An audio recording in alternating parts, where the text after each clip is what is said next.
The DM then wanted the group's own account of what happened, starting from leaving the hunt to search for the missing men.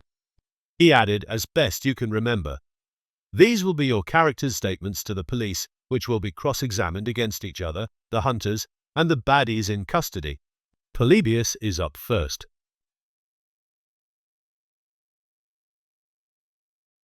I joined the hunt late. The medication for my war wounds takes its toll sometimes, so I believe I arrived just as the majority of the hunt was completed, and maybe we were traveling to the last location for some beasts. You will forgive me, this has obviously been quite traumatic, plus, as mentioned, the medication, so I am a little hazy on the start of this. What I do know is that we were informed that the two brothers were reported missing sometime not longer after myself and Antidermis Tugger joined the group. We were given their last known coordinates. Base told us that the tree coverage would likely prevent the drone footage and that it would follow as much as possible. It was either at camp or just before that we discovered signs of struggle as well as evidence that someone was injured in the exchange, whether kidnapper or brother, unsure. I don't think the drone was with us at this point either, the aforementioned tree density causing issues. We explored more of the area, maybe widening the area, but we did find cameras. The excellent Goldie, that's Marvin Goldheart, worked his magic to give us better location of the camera's origin point. So off we trotted. We then came across two miscreants with dirty dogs. We tried to speak with them, myself, Captain Cody, and possibly Jinx. The dirty dogs, however, were unleashed and we were attacked. The dogs were killed in a firefight exchange and one miscreant was wounded and down. I think Jinx, Captain Cody and Owen, or maybe Ant were wounded as well. They all seemed to get hit quite often, so unsure what firefight with these and the ones from the illegal camp they earned their wounds. The other ran and was chased by myself, Goldie and Larry Krabby. We shot him and brought him back to camp. He was stabilized and hog-tied. The rest of the lads had stabilized their captive, as well as hog-tied him, of course. They became quite rowdy, while also not answering our questions in relation to the brothers, so we tranked them with their own weapons. We continued, "Sorry, can I have a coffee, please? Some pastries if you have them.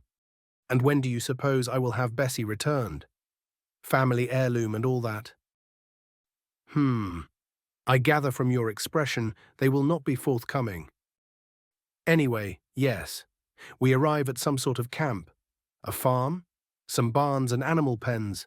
The majority of the lads go down to the farmhouse, while myself and Goldie look after the miscreants and take overwatch positions in the trees. He may be an engineer, but he is a damn fine shot, nearly as good as I am. Good man to have at your back. Captain Cody, as always, up front and center, flanked by Jinx and Deathstalker. Yes, of course that's his real name. Krabby and the lovely Electra were also up front. Oh, and I think Ant was up a tree. He really likes trees, apparently. They call out to the camp, and an old man comes out. I don't know what was said. I was watching through a scope. No, there were no orders to shoot on sight. The old man then just walked back to the farmhouse. Captain and the others stood where they were. 30 seconds. Maybe a minute later, dogs came from somewhere. The farmhouse, perhaps, or one of the barns. Barking, aggressive, heading straight for the team. Yes, I started shooting then. Yes, so did the others. Yes, I thought the team was endangered and the dogs were a threat. Yes, I was impressed at my 200-meter headshot on a moving target in low-visibility grasslands. Oh, you didn't ask that. My apologies. The team were attacked by the dogs. There was also fire coming from the barns. They must have known we were coming, the aforementioned cameras in the woods. Myself and Goldie continued to fire upon dogs attacking the team before switching targets to the barn attackers. The team had taken heavy wounds. I found out later that Owen and Captain Cody were extremely badly hurt and still in hospital now as I answer these questions while the others took wounds as well.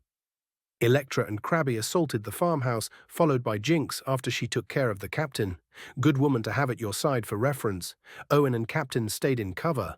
We tranked the miscreants again and, how many times did we trank them?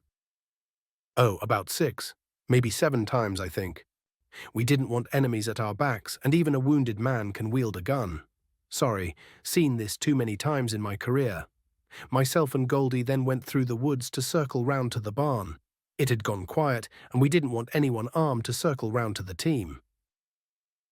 Checking the barns and seeing nothing, we moved to the farmhouse and saw two of the people trying to escape, so opened fire. One perished, and another was badly wounded. He was stabilized, I believe. The old lady didn't make it. I think then that the team had cleared the farmhouse, and then Goldie mentioned that he heard something, and we moved back to the back of the barns.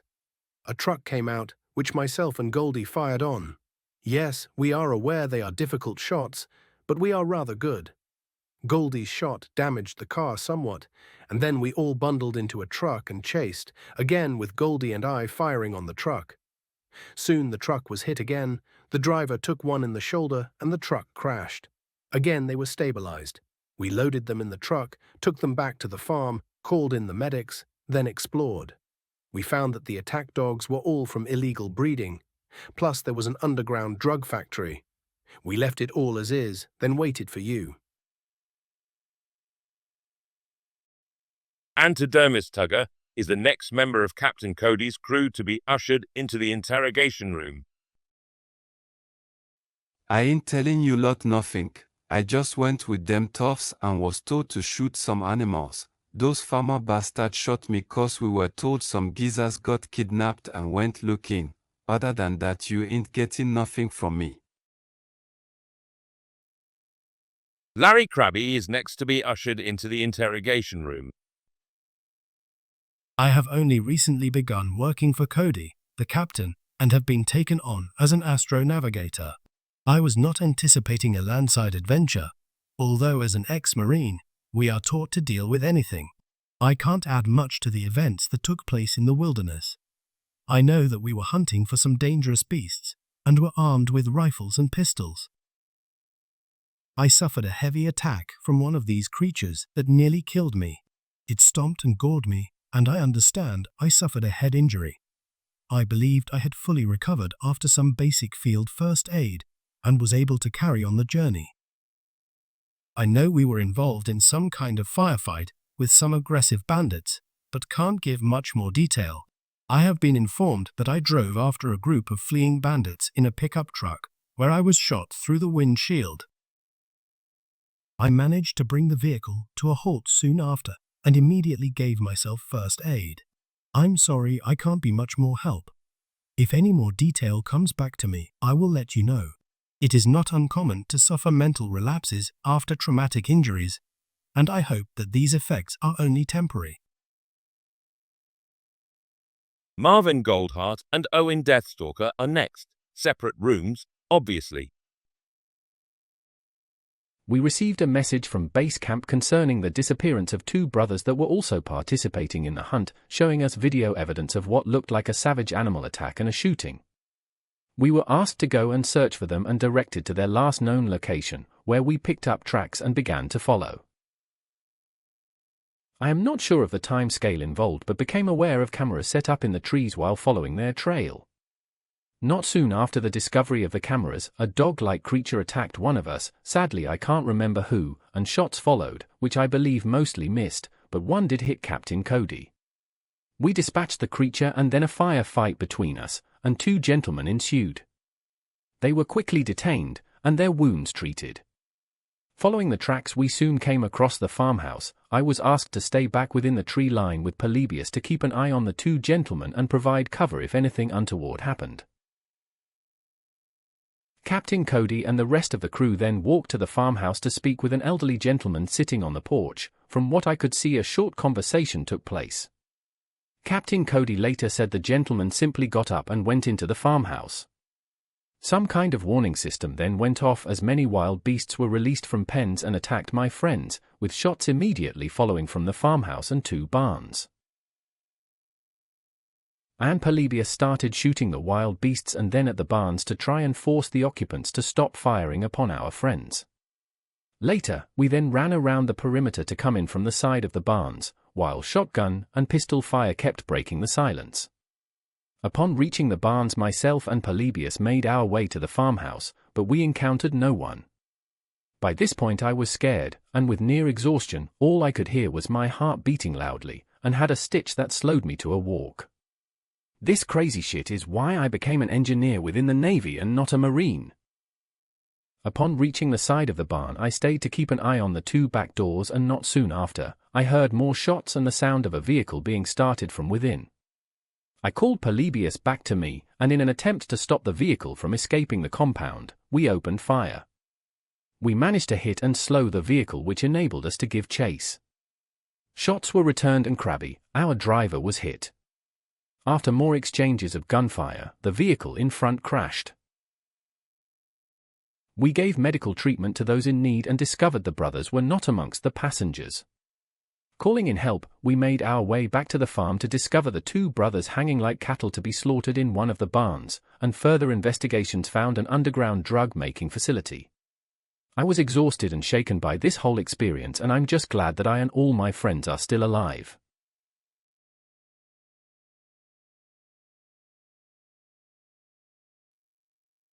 So we finished the hunt and then get a call from base camp. 2 brothers from the hunt have gone missing, and we are asked if we could track them down. So we start to track them and come across some blood and bandages. It looks like someone tried to keep someone alive. Then we track the footprints off the beaten track into the forest. We kept seeing flashes from the sun as we were walking, which we thought were cameras. It turns out there are quite a few cameras around, so you might want to check the area.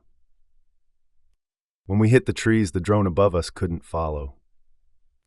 As we started going through the trees, a dog from out of nowhere came darting at us. I can't remember if the owner said stop, but they lost control of the dog, or one of us shot the dog first. Anyway, Cody, Jinx, and myself, I think, tried to talk to them, but Cody, I think, got shot. There ended up being 2 of them, and we put them down. After, we medically saved one of them and tranquilized them both. We then get to a clearing with 2 barns, a house, and some dog cages with lots of dogs. There was an old man sitting in front, and 4 of us tried to talk to him, but he ran back in the house and set off an alarm, which set the dogs to attack us. Lots of firing happened, but we stopped some very naughty people.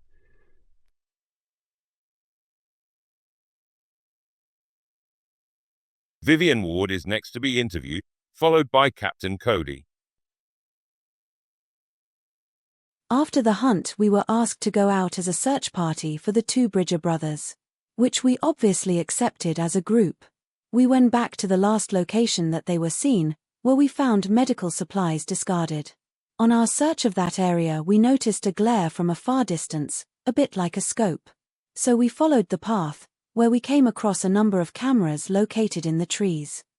Walking down that path, we encountered 2 individuals, so myself and Cody started to approach one of the individuals to ask them for some information regarding the 2 lost brothers. One of the individuals let their dog off the lead and then drew a weapon and shot at me and Cody. A firefight then broke out between our group and these 2 individuals. We overcome the 2 individuals, searched them and removed all their weapons. I personally took a light shotgun for myself for self-defense. I only had a bow and dagger on me from the hunt. These 2 individuals are the ones that we tranquilized and kept captive for the remainder of our search.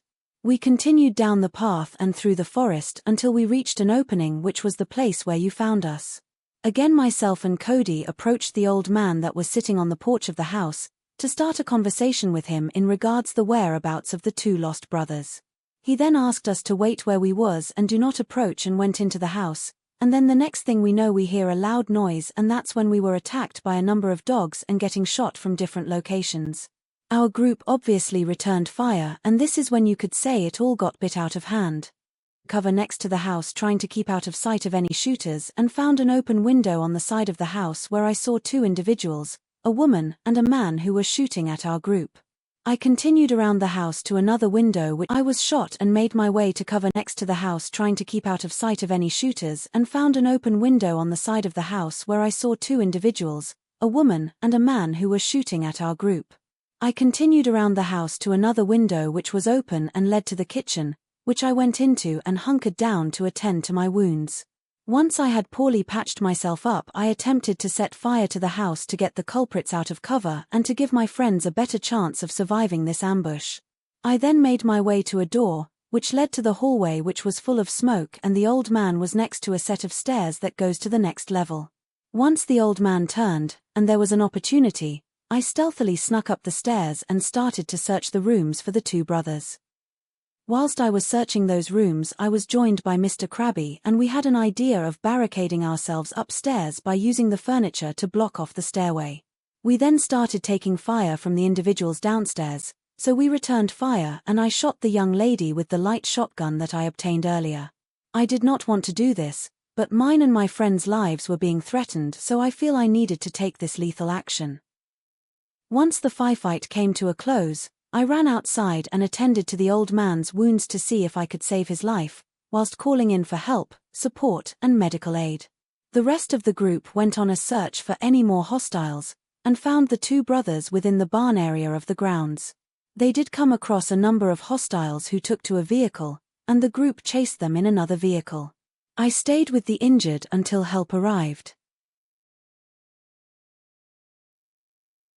We were asked by rangers to go looking for two missing hunters. Video provided showed the attack area and the possibility of a dog attack. Upon arriving at the area of attack, we looked around for anything out of the ordinary but couldn't find anything. We decided to stay by the site of the hunter's kill, in case anything came back. Nothing did. The following morning we followed tracks and came to a part where it looked like medical care had happened. This gave us hope that whatever had happened was some sort of accident. We followed the tracks some more and came to a path. While walking the path, I noticed some Wi-Fi cameras in the trees. Marvin said that the data transfer range was at most 5 miles, so we were near to some sort of home/camp area. The cameras made me suspicious, so I asked some of the team members who hadn't come into camera range to follow us in the trees, out of the sight of the cameras. We continued along the path when suddenly behind us there was a commotion and a dog appeared on the pathway running straight at us as if to attack. I heard from a hidden spot further behind us a shout of, "No!" As it leapt to attack, one of my crew off the path saw a dangerous dog and shot it before it could finish its attack. At this point, I moved towards where I thought I heard the shout with my hands raised in an unthreatening manner. I stated that we just wanted to talk as we were looking for the missing hunting party. It was then that I got shot the first time, as one of the men we later captured appeared from behind a tree and shot at me with a shotgun, without warning. I returned fire in self-defense. I'm unsure if I hit the man or not. After that, I don't really remember much of what happened. I think another dog appeared and tried to attack, and I heard further shooting as I ducked behind a tree to prevent further wounds. Jinx came to me and gave me first aid, and as firefight finished, I ordered members of my team to help with first aid to the wounded men who attacked us. Once we made sure they would live, we used tranquilizers to stop them from being a further danger to us, and brought them along to hand over to the proper authorities as and when we could. We followed the pathway, noticing more cameras, and came to a clearing with a house and several outbuildings as well as kennels. Sitting on the porch of the house was an old man. Myself and some of my team went to speak to the old man. I asked him if he had seen the two missing guys, to which he replied, "Wait there." A few seconds later, shots rang out, and a whistle signaled dogs to attack us. I was shot for a second time, but in fear of the safety of my team and myself, I stayed up and tried my best to help defend us against the unseen attackers and the dogs. Jinx Jackson is the last of Captain Cody's crew to be interviewed on what has been a very, very long day. We finished the hunt when Captain Cody received a call from Gordo, the head ranger. He mentions that two brothers have gone missing, and that they have lost control of the drone that was last reported near them. He relays the last recording of the brothers, and we can see that they were attacked by what we think are Winstons, big, powerful dogs. We also see one of the brothers is holding his neck, not sure if he has been shot. Gordo asks Cody if we would investigate. We accept and begin our investigation. We start walking and come across a few animal corpses, but it's getting dark, so we camp. The following morning, we noticed drag marks leading off into the woods, so follow them. After about an hour, I note a triage area, blood on the ground, and discarded bandages, etc. We continue to follow the tracks, again noting 4 clear shoe prints. Around mid-afternoon, we find ourselves upon a man-made path, so we continue eastwards. Cody's eye catches something like a bird's nest with something hidden in it, up a tree. It's a camera, he tells the rest of us, and those of us who are behind the camera, to walk behind to avoid detection. Suddenly, a dog-like animal comes charging out at us. Marvin takes aim and shoots it. We hear a male voice shout, "No!" as the dog drops. The next thing I know is that we are all being shot at. Once it's all gone quiet, I go and check on the male that I shot, who is seriously injured. I patch him up and save his life. We bring both males together and strip them. Polybius then tranks them. We then continue to follow the tracks path, dragging the males behind us. They both begin to come round. One asks who we are and where are we going. The other one starts shouting and screaming. Captain Cody then asks Polybius to trank them both again. We begin approaching a clearing with some sort of buildings. I suggested to the captain that a couple of us should wait back and out of sight. The captain, Owen, Electra and myself walk slowly into the camp and approach the banjo-playing old guy.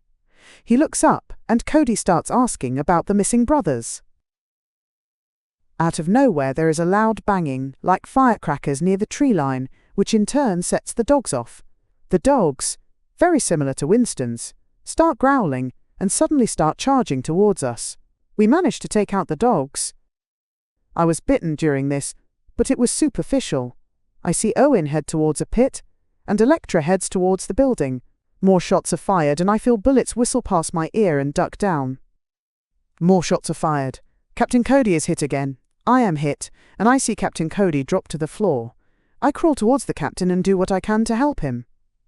I was performing first aid on the captain for a good few minutes, so I don't know what the others were doing. I managed to roll Cody into the pit, hoping it would give him cover. I slowly make my way to the outside of the building and glance through the window. I feel around in my bag and pull out a can of Spam. Fuck it, I thought, and threw it through the window shouting grenade. I hit the old man in the balls, which despite the seriousness of it all made me chuckle. Then I ducked back under the window. I then climbed through the window to see Owen hiding behind a door, who was also badly injured. Next thing I know, I'm back outside making my way to the barn. With the others, we see 4 males in a vehicle making their escape, but there is another vehicle, so we give chase. Luckily, one of our shots managed to make their vehicle crash. I slowly make my way to the vehicle and see that they are alive, and just unconscious. We bring them back to the barn, tied up of course. We search the other barn, where we find the brothers, hung from the rafters, but thankfully alive. We then called for medical assist, and that's that.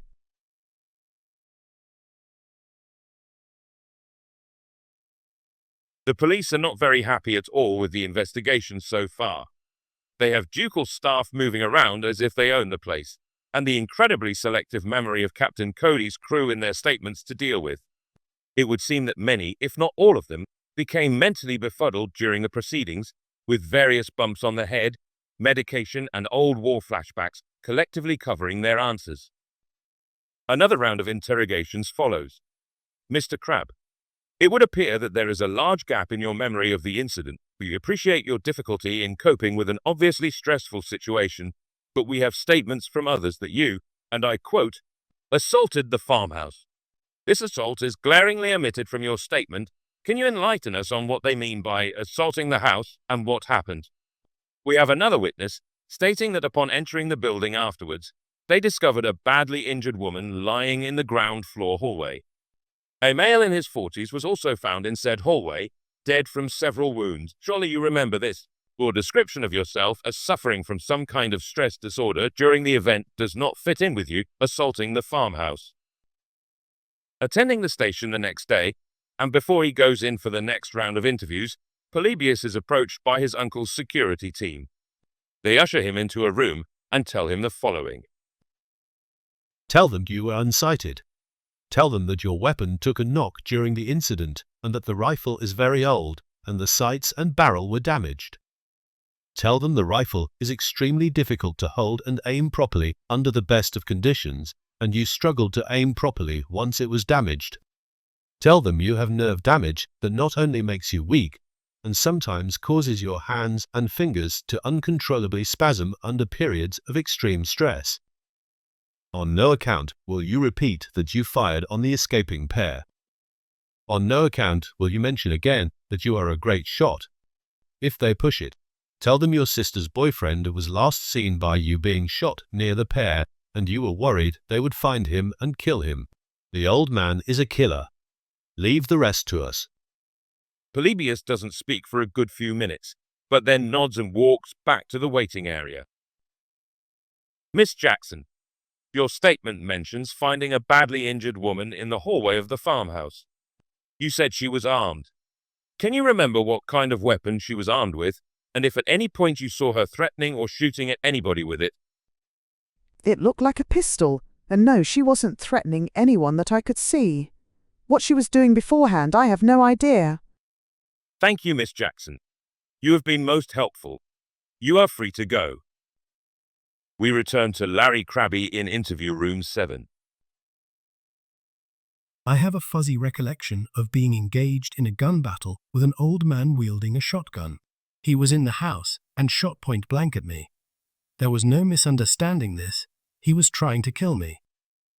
Thankfully, however, he missed and I returned fire to try and stop him from hurting anyone else. I ended up holed up in the house on the top floor, while a lady and another man were firing guns at me and Electra from our group. We were firing down the staircase, but I am not sure if we hit anyone. I was always shot at first before I returned fire.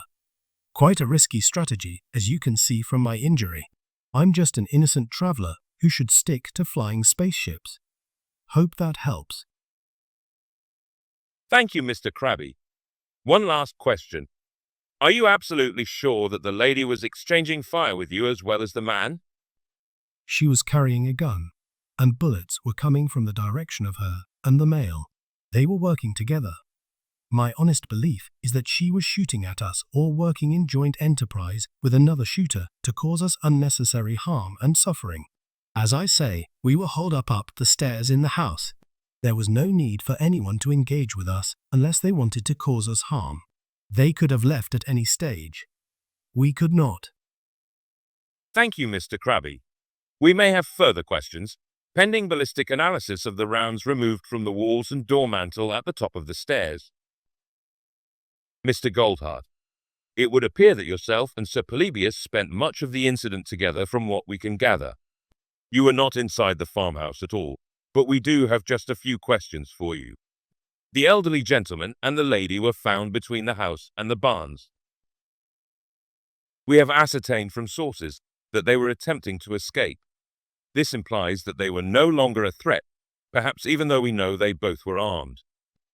Were the pair approaching yours and Sir Polybius's position? Were they threatening you? Did they fire upon your position before they were gunned down?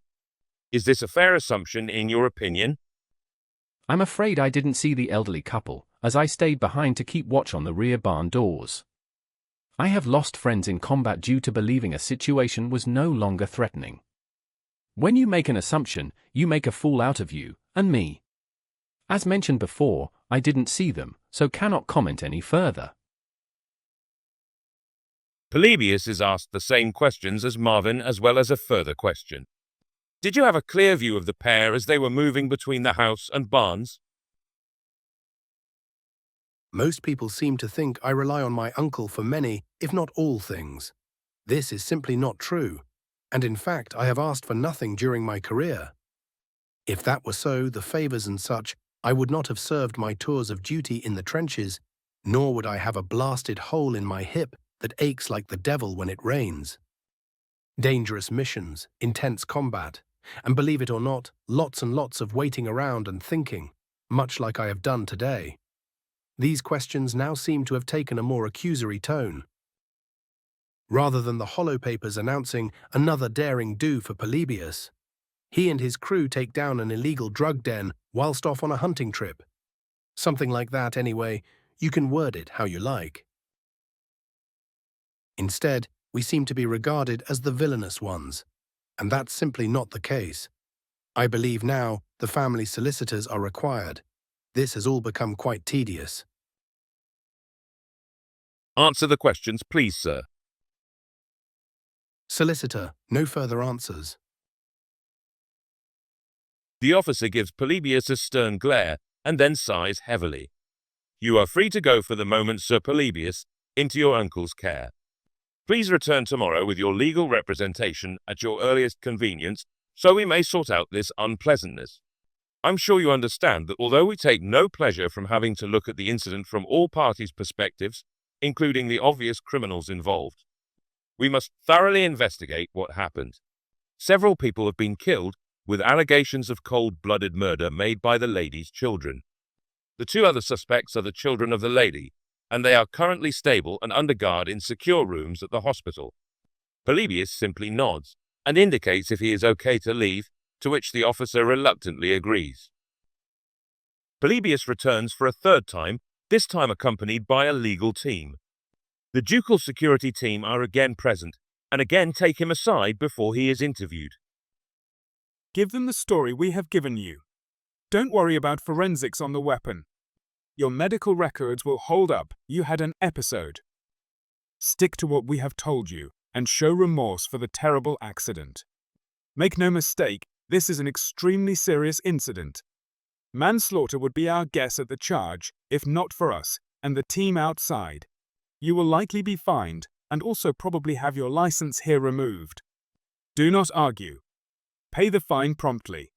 Shut up and keep a low profile. We understand that you will be leaving the system fairly soon, which should quieten things down. Polybius is absent for a few days, thought to be at the ducal home. The news across all the Hollow stations is all about how the hunt turned into a rescue mission. Illegal drug production operation smashed on Duke's estate. A criminal family hidden for years on the Stonegore estate had been illicitly producing illegal drugs and strong liquor right under the Duke's nose. The Remus family, originally Sword Worlder refugees, along with several persons known to the authorities, had been producing Class A drugs and stims. They were in a hidden chemical facility deep in the wooded valleys of the beautiful wildlife retreat, owned by the Duke's family. George Remus, a chemist by trade, headed up the gang alongside his wife Lillian, his daughter Ruth, a trained vet, and his son Frank Jr. George's father, Frank Sr., an old-time enforcer for the Skolborg family, completed the Remus roster.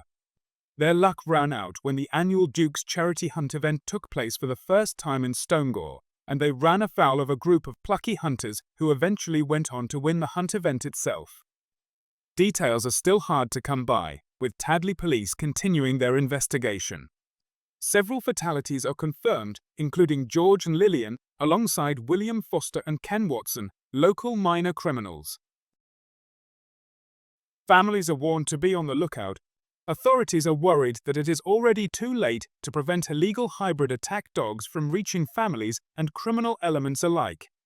A spokesman said, "It has come to our attention that a frankly disturbing breeding program has been run illegally out of the Stonegore estate. Although the program has recently been shut down and all relevant authorities notified, we believe these crossbreeds are already out there. Do not buy these as pets. They are to be considered dangerous, and please report any sightings or incidents immediately." Bingo was always a little odd. He howled at the car and tried to attack it whenever the reverse warning sounded. He had boss eyes and kept biting our young son. "We had no choice but to have him put to sleep," said Mrs. Beryl Flood. "You cuz, Terminus is gonna tear a hole in yo," said Victor Skindem, Thurgood III of Downside Crips. Excerpts from Tadley Police Incident Report. The lung had been punctured by a small-caliber solid shot, likely from a smoothbore weapon. The shot was high, entry wound on the top of the right shoulder into the right lung. The wound that killed her was caused by a 9mm hardcast round that entered the skull from the left side. Death would have been instantaneous. The female's handgun was found to have not been discharged. Accidental death.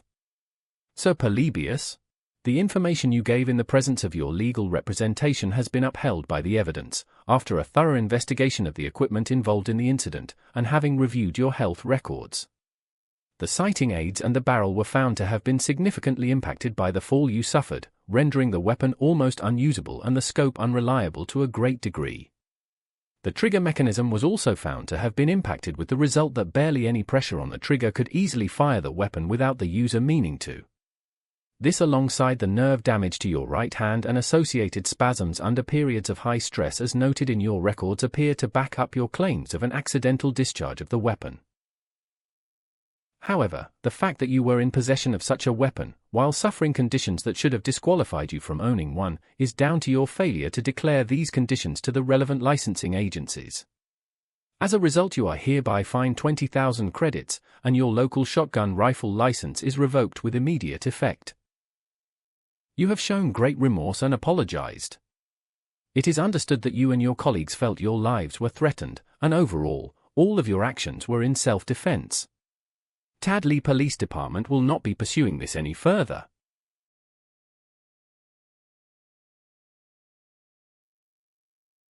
The DM added afterwards that this whole process, quote, was a bit of fun. I wanted to get across that you can run afoul of the authorities at any time if you are not careful. Not all systems are like this, however. Every system has different law levels and security operations. Some are corrupt, others not so. Some have strict laws, others behave like the Wild West. When entering a new system, a simple computer or comms check brings up the latest data on the world's or locational laws, so you are aware of what you might expect once you land. With stuff like this, it's a good rule of thumb to engage only after you are engaged. Traveler encourages stressing the point that there are consequences for your behavior and nobody is above a system's laws, and all can be punished accordingly. You, of course, are free to act how you wish, as long as you understand this.